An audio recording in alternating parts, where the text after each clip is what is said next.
نظریہ جو ہے اس کی ضرورت کیوں محسوس ہوئی؟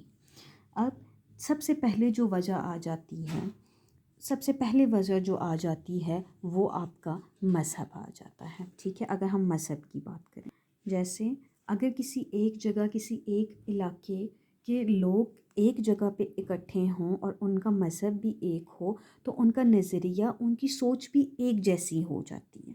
جیسے ہندوستان کے مسلمانوں نے سوچا کہ ہم ہر طرح سے ہندوؤں سے مختلف ہیں اور خاص کر کے ہمارا مذہب جو ہے وہ ان سے مختلف ہے، تو اسی لیے ان سے الگ رہنے کے لیے ہمیں ایک الگ جگہ کی ضرورت ہے۔ پھر مذہب سے ہٹ کے اور کیا ہو سکتے ہیں اس کے ماحص، اور جو ہے وہ جیسے نسل، اس کے علاوہ جو ہے وہاں پہ ان کا جو رہنے کا طریقہ ہوتا ہے، اس کے علاوہ زبان بھی ہے کہ ایک ہی جگہ پہ رہنے والے لوگ جن کی ایک جیسی جو ہے وہ زبان ہو تو ان میں بھی کوئی ایک جیسا جو ہے وہ نظریہ آ سکتا ہے۔ اس کے علاوہ ایک اور جو ہے وہ ہے ان کے رسم و رواج، کہ دنیا میں جتنی بھی قومیں ہیں ان سب کے اپنا کلچر ہے، اپنے رسم و رواج ہیں، یہ بھی جو ہے وہ ایک ذریعہ ہے، ٹھیک ہے؟ ایک جیسے رسم و رواج رکھنے والے جو لوگ ہوتے ہیں ان میں بھی ایک جیسے جو ہیں وہ نظریات پیدا ہو سکتے ہیں۔ اب نیکسٹ ہم آتے ہیں نظریے کی ضرورت اور اہمیت۔ اب سب سے پہلے ہم دیکھتے ہیں نظریہ کیا ہے۔ نظریہ جیسے ایک خیال، ایک سوچ کا نام ہے۔ اب اس نظریے کے ماخذ کیا ہیں؟ مشترکہ نسل، مذہب، رسم و رواج، مشترکہ زبان، یہ جو ہیں وہ نظریے کے کیا ہیں؟ ماخذ ہیں۔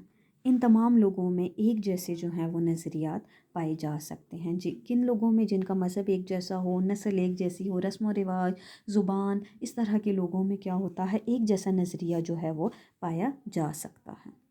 اب نظریے کی اہمیت پہ آ جاتے ہیں، ضرورت پہ۔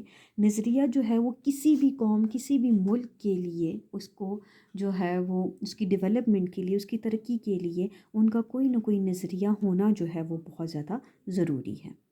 اب ہم بھی جانتے ہیں کہ اگر انسان اس دنیا میں آیا ہے تو اس کا کوئی مقصد ہے۔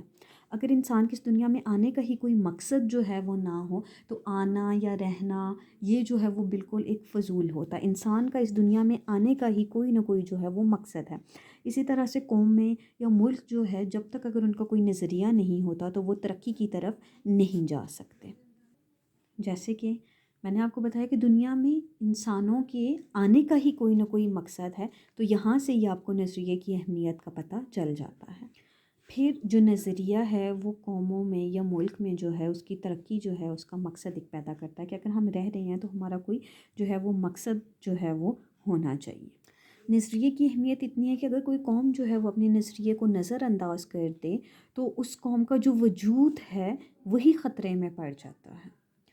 یہاں سے آپ کو اندازہ ہو گیا کہ نظریے جو ہے اس کی اہمیت اور ضرورت کتنی زیادہ ہے۔ اگر کسی قوم کا نظریہ نہیں ہوتا تو جو باقی قومیں ہوتی ہیں وہ ان کو اپنے اندر ضم کرنے کی جو ہے وہ کوشش کرتی ہیں۔ جیسے کہ اگر ہندوستان میں مسلمانوں کو دیکھ لیں، اگر ان کا کوئی نظریہ نہ ہوتا تو وہاں پہ جو ہندو ہیں وہ کیا چاہتے تھے؟ ہندو کیا چاہتے تھے؟ وہ یہ چاہتے تھے کہ وہ مسلمانوں کو جو ہیں وہ اپنا غلام بنا لیں۔ لیکن مسلمانوں کا اپنا جو ہے وہ ایک نظریہ تھا۔ نظریہ کیا تھا؟ کہ ہم ان سے مختلف ہیں تو ہمیں اپنے لیے ایک الگ جو ہے وہ ملک چاہیے۔ تو اس بیس پہ انہوں نے اپنے لیے ایک الگ ملک بنایا، اور کس کی کوشش سے بنایا؟ نو ڈاؤٹ قائد اعظم محمد علی جناح کی کوشش سے، انتھک محنت سے، کوشش سے، ان کی اسٹرگل سے، جس کے ساتھ اور بہت سے مسلمان جو رہنما تھے، لیڈرز تھے، ان سب کی کوشش سے، اور خاص طور پہ قائد اعظم محمد علی جناح کی کوشش سے آخر کار 1947 کو 14 اگست 1947 کو پاکستان جو ہے وہ وجود میں آیا۔